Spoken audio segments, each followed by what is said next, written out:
Welcome, everyone. Thanks for joining me. I'm Tim Laskus, and you're listening to The Tim Laskus Show. This is episode 74.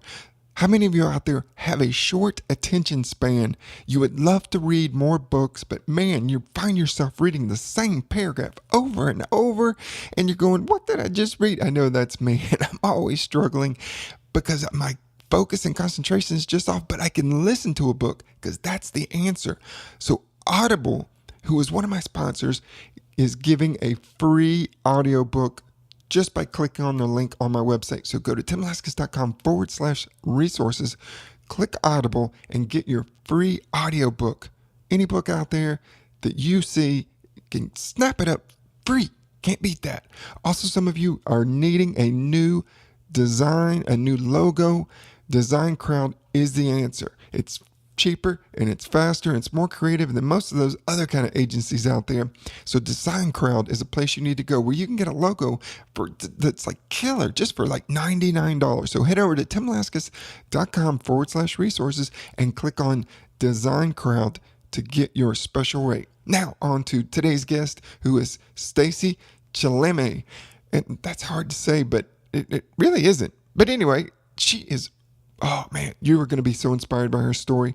She talks about overcoming epilepsy, and epilepsy physically and emotionally just brought her down. She said she felt trapped, and in her own search for answers in health and fitness and kind of alternative medicine, she was able to not only help herself, but now she has just exploded. She has her own company. She's written over like 20 books.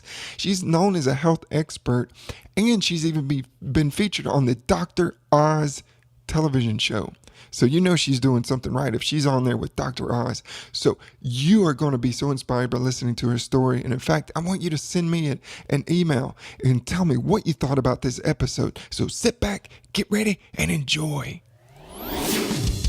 The Tim Laskus Show, in search of entrepreneurial gold. Tim digs deep into the minds of his guests, entertaining, down to earth, and informative.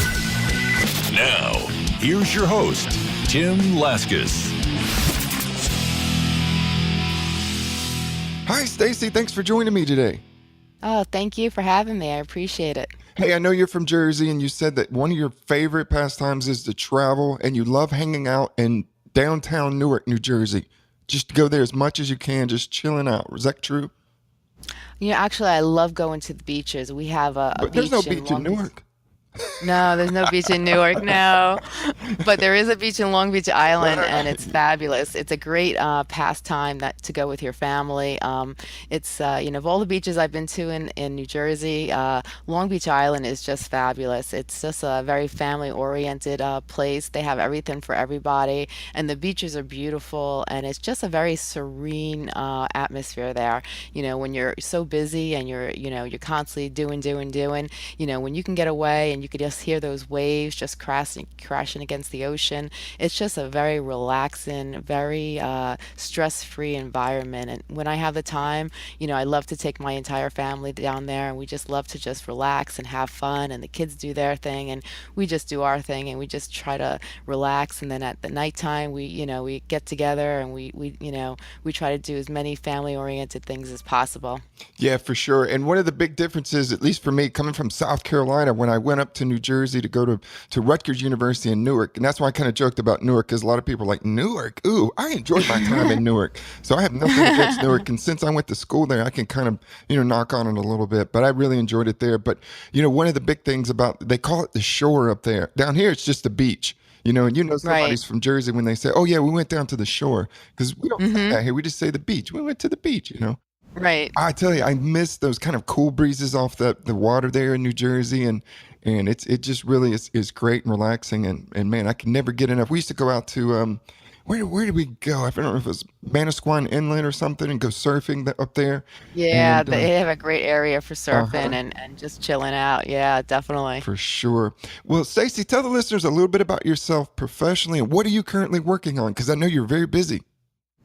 I started out doing a lot of writing, and I've written over 20 books. My latest book was The Complete Herbal Guide. It's about natural healing and healing the body through different alternative methods. I am a strong believer that, you can actually improve your life and improve your body using different types of foods, herbals, alternative medicines, through fitness. And I was working, with an herbalist, and I did over 2 years of research, and I came out with the book, The Complete Herbal Guide. And, I was a really big firm believer because, I struggled all my life with epilepsy. And, I came to a point where, I really wanted to figure a way out where I could actually improve my seizures. It was getting a really hard struggle trying to get through life and accomplish my goals when you have a disability. And, I started working with this herbalist. I was really intrigued by everything I was learning, and I did over 2 years of research, and I started applying a lot of the things to my own life. I started changing my lifestyle, the way I was eating, incorporating vitamins, incorporating supplements, changing my sleeping habits, incorporating fitness and exercise. And I went from 9 seizures to 6 seizures to 2 seizures to no seizures. And I still take medicine for it, but including all these other things in my life, I had a drastic change in my health. And I started writing a blog many moons ago, and it was like I started out with 400, viewers, and then it went from 400 to 10,000. Then I was like, I have to open a website. This is getting too big. So then I opened a website, and I was still, writing, doing projects for companies, and I came across a web developer, and he was like, you have an amazing website. I could do, a lot of things with this website, and he created an amazing website called the CompleteHerbalGuide.com. And, we have close to 300,000 visitors on our website monthly. And we just launched a store on our website. We have medical grade vitamins on our website, and all these different things that actually can improve your life and improve your health. And we have over 2,400 articles written by experts in the field. We have a lot of doctors, a lot of people who have a lot of expertise in natural healing and fitness. And we create, constantly we're creating and updating our literature. And we went from there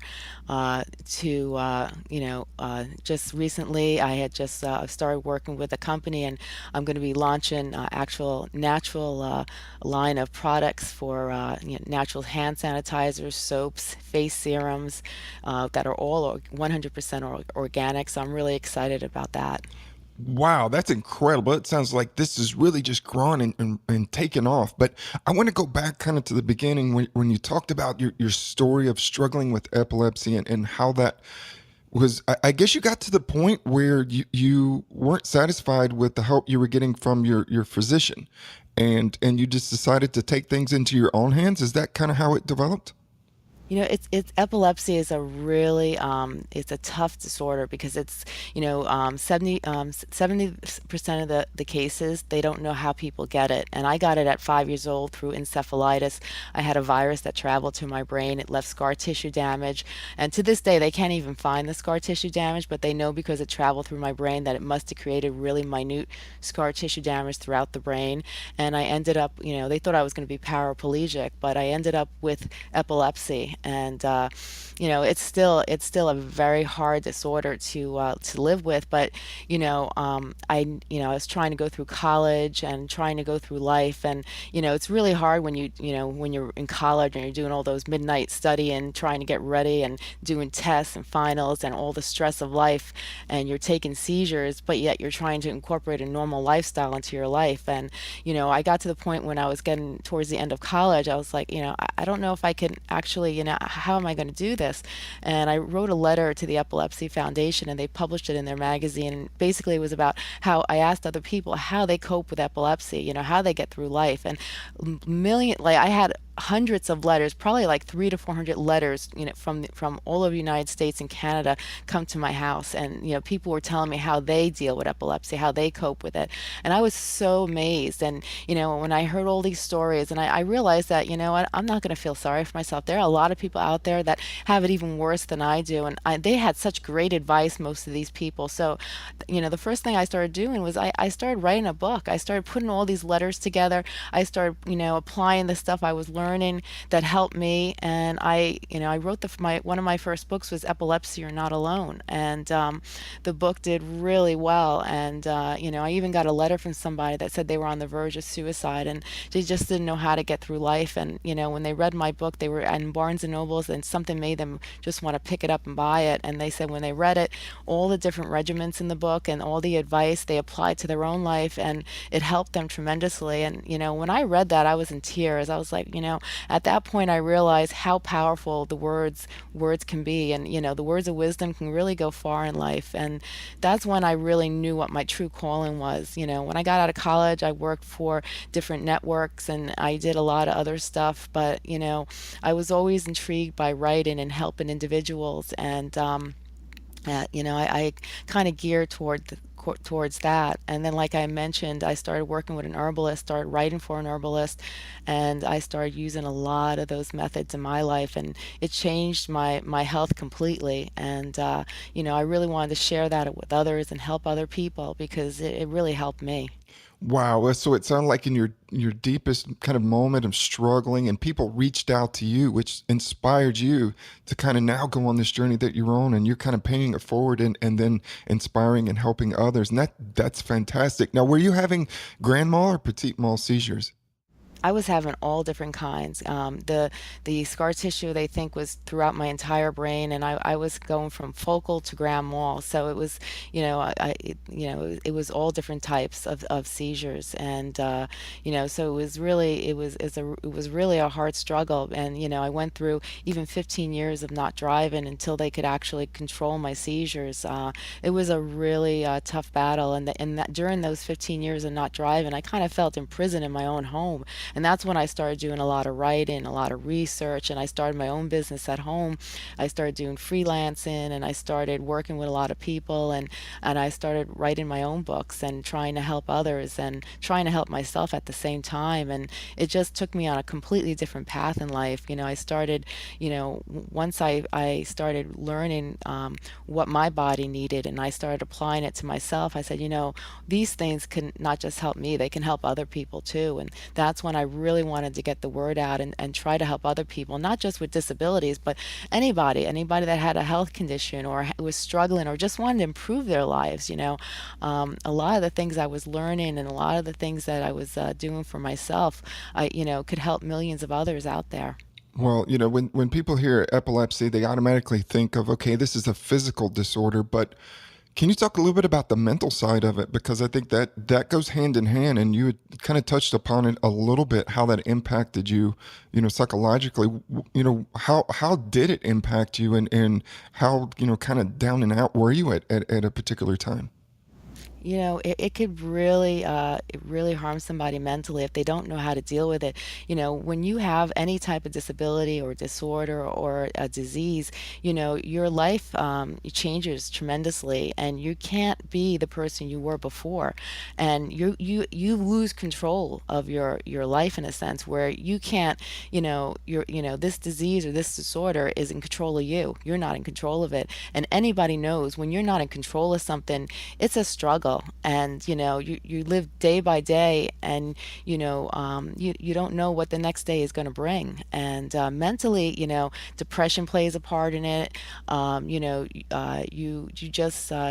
struggle, and you just try to get through life. And it's very frustrating because especially if you're a high achiever and you want to be a high achiever, how are you going to do this if your life is put on limitations? And the biggest thing that I've learned, and I even wrote a book about it, is positive thinking.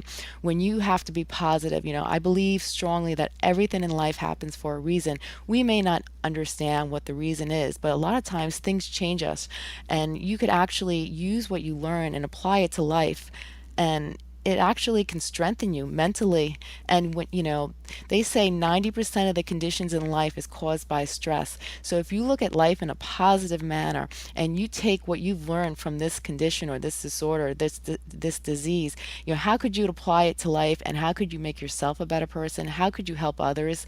And, by taking that mentality, you could actually take yourself out of depression, make yourself a stronger person. You could actually figure out ways, especially in this day and age with computers is such an important part of everybody's lives. You don't have to be limited. You could do anything you want, but you have to have the right mentality and the right outlook on life. Yes, absolutely. And that is so well said. Is, you really, it doesn't matter what goes on around us, but it's how you internally process it that makes the big difference. And two people could have a very similar kind of experience and then perceive it in completely different ways, based on, how they kind of lean to. Are they more positive, or are they more kind of a negative person? And that also goes into entrepreneurship. And you've had your own struggles, with epilepsy, and then you kind of went into, being an entrepreneur. What have been some of the things that has helped you as an entrepreneur that you were able to rely on going through your own kind of, physical condition? You have to realize in life that everything has its ups and downs, and trying to be an entrepreneur and trying to be successful in life, it's a lot of hard work and a lot of hours get put into it. And you can't give up. You're going to have your ups, you're going to have your downs. You're going to have your struggles. Problems are going to, obstacles are going to make your way through your, and cross your pathway. But you know what, you have to just try to work through it, because there is a solution to every problem. You just have to be strong, and you have to just work through it, and find that solution. And and you'll talk to any entrepreneur, and you'll talk to any successful business person, and they'll tell you, how they got here was not easy. It was, it's a lot of hours, a lot of hard work, a lot of dedication, and a lot of reaching out. You have to reach out. You can't do everything on your own. If people see the passion and the drive in you, and people see that you're dedicated and that you have a good idea that's going to go a long way, people will reach out to you and want to help you, and take you to the next level, or even guide you to the next level and give their own advice. So you have to, life is about just, hard work, dedication, and reaching out, making contacts, speaking with people. And those things will actually, help a business person or help an entrepreneur. Yeah, well, you've really taken your business to the next level, and you continue to grow. And you mentioned earlier about taking, I guess you had like 400, readers of your blog, and you went to 10,000. What were some of the things that helped you to grow it to that level?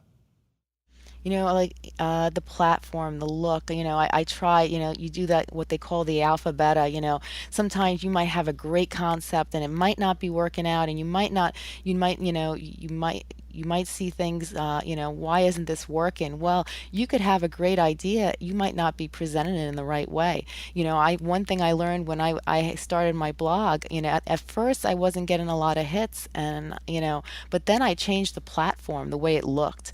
And then all of a sudden, I went from a few hits to 400 hits to then 10,000 hits. And it was all the way I presented it, the way it looked. I didn't change the content, I just changed the way the website looked. And that made the difference. Sometimes, it's the same thing with a product. You can put the same product out, but you can make it in a different look, or, and psychologically it just draws people. Same thing when if you're a speaker, you can come out and you could be dressed a certain way, and you can introduce yourself a certain way, and people get turned off. But you go out in a different outfit, and you do a little bit of a different presentation, same concept, and it could explode. It's all how you psychologically intrigue others. So I would, kind of pull from that you were looking at colors and photos and things that you were putting on there. Did you find a trend or something that really kind of pulled people the most, like, fluorescent greens, or, pictures of nature? What was it that you found that made it more visually appealing to people?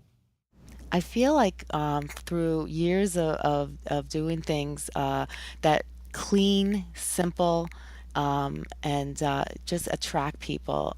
When people put a lot of colors and a lot of pictures and they overdo it, I think people lose a true concept of what you're trying, the message you're trying to get across. When you do things in a simple manner and a clean and crisp manner, people then see the material, see the content, see the pictures, and then they're more intrigued to want to read it or hit that video play and then learn more about it. Sometimes when you have content or you have videos and you want people to read it or listen to it, you can't distract them. You have to try to make things very simple. I think the more simpler things are, the more people drive to it. Now, what about titles? I hear a lot of people talk about, having killer titles that just reach out and grab someone. Is that something that you've really got a handle on? Yeah, to this day, I still work on that because titles are very important. Titles and pictures, those are things that draw people right away.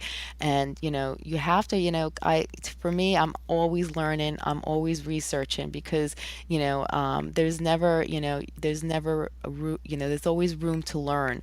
And, I always, love to hear from other entrepreneurs or love to hear from other experts also because, titles and pictures are very important when you're trying to grasp a crowd of people to your website or to your product.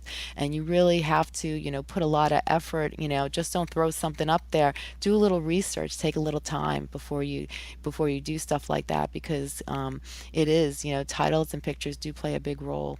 Yes, for sure. Now, what are a couple of tips, Stacey, that you would have for people who are listening, who are kind of on their own beginning stages of entrepreneurship?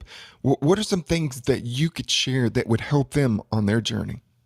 I feel like you never, you always have to be persistent. If you have a passion and you have a drive, then you really need to focus, create a plan. You just don't do it, but just, try to organize your thoughts, organize your plan, and, take the time to make it work. And, you'll always be learning, you'll make mistakes, and you learn from your mistakes. And person shouldn't get disappointed or, just say, what, I give up. Failure is not. I don't believe in that word. To me, when you give up, that's when I think failure plays a role. But if you something doesn't work out, then you didn't fail. There's a solution out there. It's just you taking the time to learn and find what that solution is and just keep improving. To this day I still improve my website. My website's doing great, but I always am working on the content, working on the titles, working on the pictures, always doing research and finding out new things because today with technology, things change. The generation changes, people change, the way of thinking changes. So you always have to be on top of that. You always have to really, constantly, do your homework. Well, I love how you mentioned, be persistent and create a plan because many times people just give up way too early and they just Yeah. like, okay, well, it's been 3 months. I haven't made any money. Nobody's reading what I'm doing or, nobody's calling me. So I guess this is a sign from God that I shouldn't be doing this. And then they quit and then they're back to whatever they were doing before. And that's just not the case. Many times we just have to be persistent. And I love how you were able to say, it's not about failure, but it's about learning, so to speak, and failure doesn't seem to be part of your vocabulary. But anyway, with creating a plan, I think people get a little bit kind of nervous about creating a plan because they think, well, what if I create the wrong plan?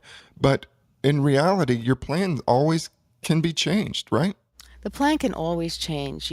That's what success is about. Large companies all the time, they start with one plan and they end up making, tons of changes towards the end. And, things I love to do is, what I suggest to other people too is, I like to reach out to people who have a little bit more experience in the field than I do. And, I'd like, once I create a plan, I'll give it to a friend or somebody I know that, I have a good connection with. And I'll say, hey, I created this plan can, and what do you think about it? And they'll look at it, and they'll give me their input, and they'll see things that I overlooked, or they'll give me ideas that I didn't even consider. Or even another great thing is too is that it's a lot of people do it, a lot of companies do it, is if you have a great title or a great picture or a great idea, why not throw it on the internet? You see people and you see companies all the time. They'll throw something out and they'll do like an alpha beta test, and they'll say, hey, which one do you like better? And they'll do surveys, and they'll get the input from the public, because those are your consumers. Those are the people that you're going to be making sales and profits off of. So really, it's not always what you like. It's really what society as a whole likes. Yeah, don't keep it inside. Some people, I guess, have this kind of false idea that, oh, if I share it, somebody's going to steal it. But, Right. don't be afraid of that. Just go with it. Now, Stacey, when did you realize that you were kind of had this entrepreneurial spirit? I know that, all this was created in a moment, where you were struggling with your own issues. But even before that, did you ever feel like you had this inner entrepreneur?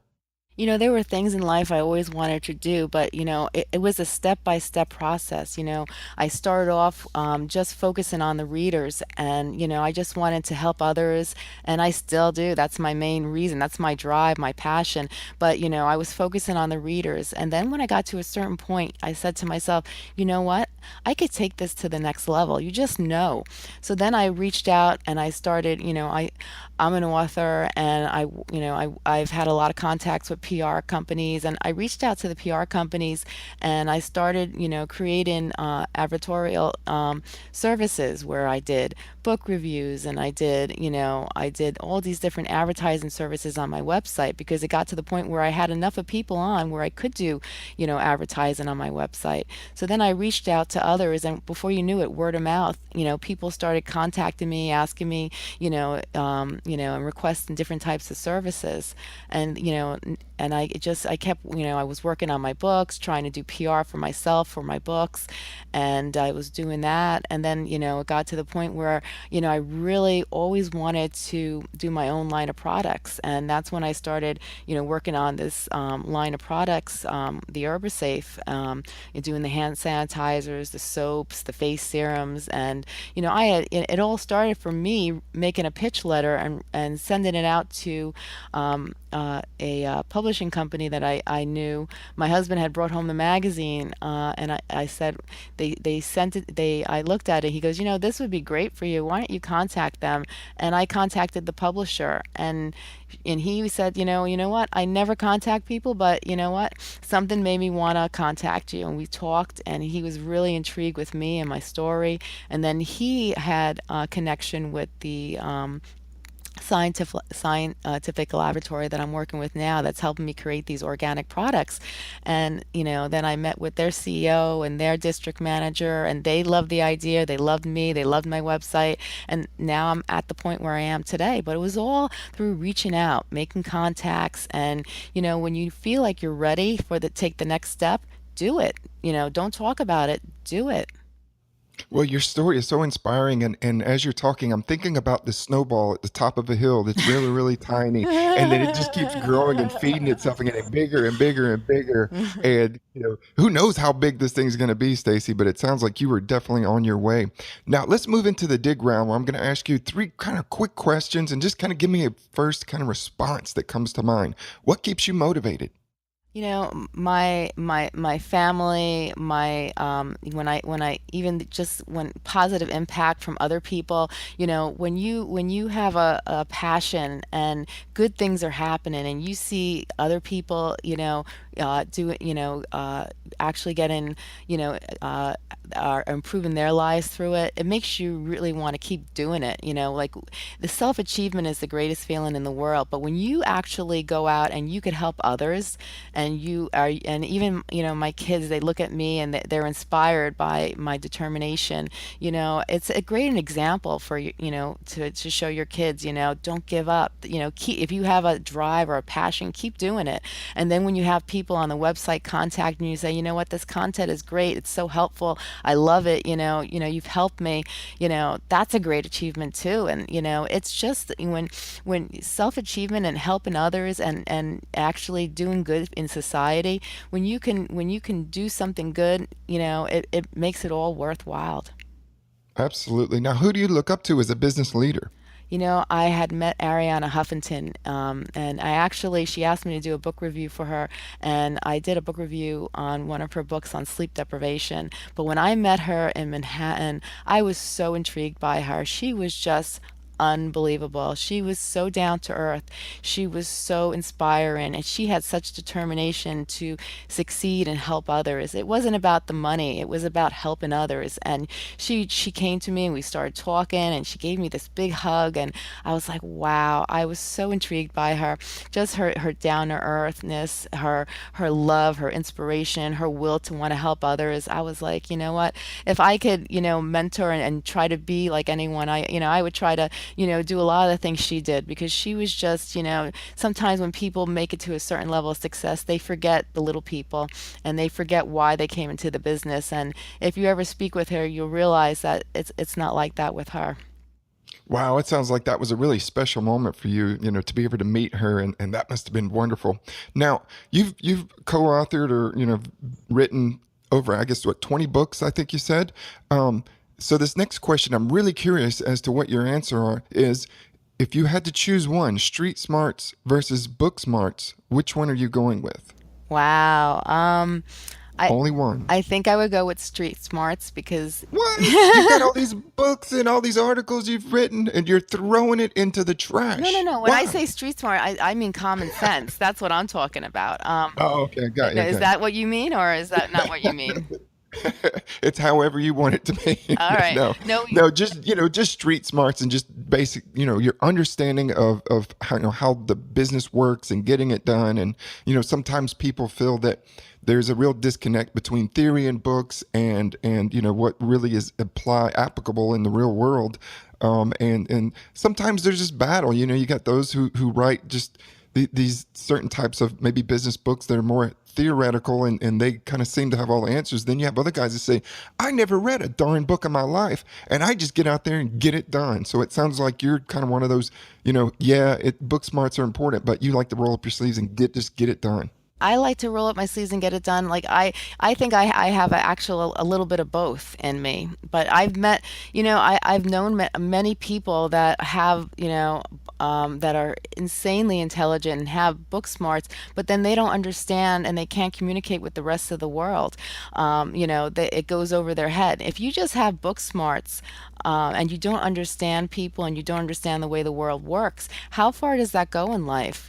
I've met many intelligent people that are not book smart, but they understand people, they understand the world, and they understand, how things need to be done. And I've seen them go very far in life. I don't think, education is very important, but you also have to have good communication skills. You have to understand people, you have to understand people's needs, and you have to be compassionate.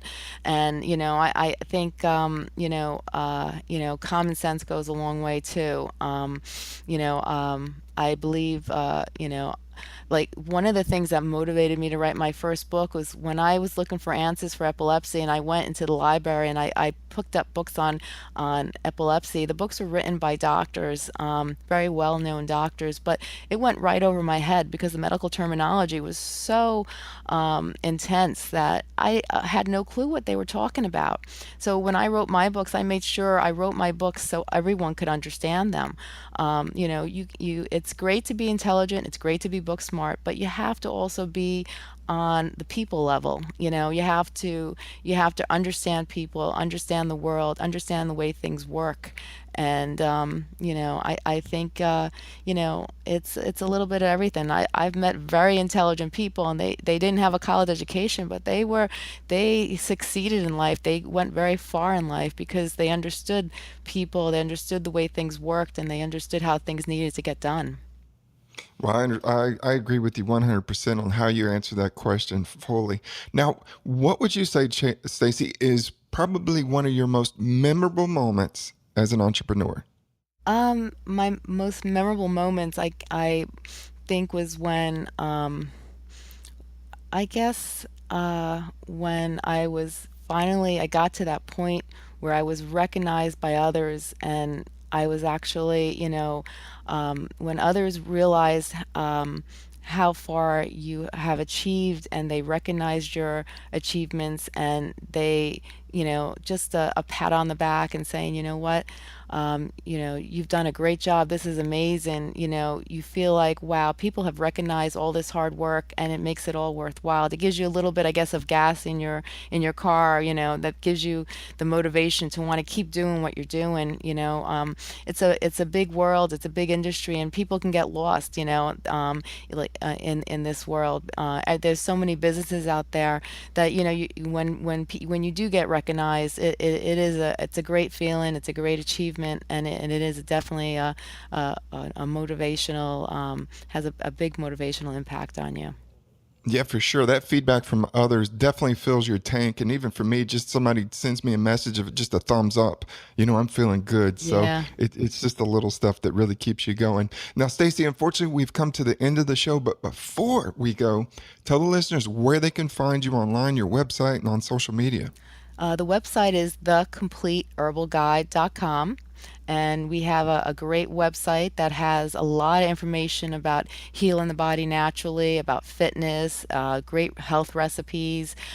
We have lots of different books, and we have a store actually on the website that you can go to if you're interested in finding vitamins that you need. They're all medically health graded vitamins. We have my books on my website. My books are listed on Amazon. You can find them there. But if you go to my website, thecompleteherbalguide.com, everything is there. You can find out everything you need. And if you also can contact me if you have any questions, I'll be happy to answer any questions you have. Stacey, I love your Jersey grit and determination. It's fantastic to have you on the show today. We look forward to staying in touch and just following you on your journey as your snowball gets bigger and bigger. Thank you so much. Thank you.